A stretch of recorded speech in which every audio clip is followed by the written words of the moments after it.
Ayan, ang yamang dagat. Ang tawag dyan ay saang. I don't know kung anong tawag sa iba. Pero dito sa Masbate, ang tawag dito ay saang. Ganyan po yung mukha niya. Ganito, yan. Then, yan. So, ayan. Then, yung ating apoy, pamprobinsya talaga, ano?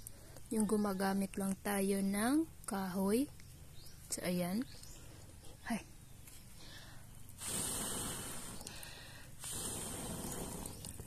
Ayan. Ilalaga lang natin to. Pagkatapos, pag pinakuluan na natin to, tanggalan natin ang laman. So, ayan. Pag natanggal na natin ang laman, another iluluto natin siya sa udong.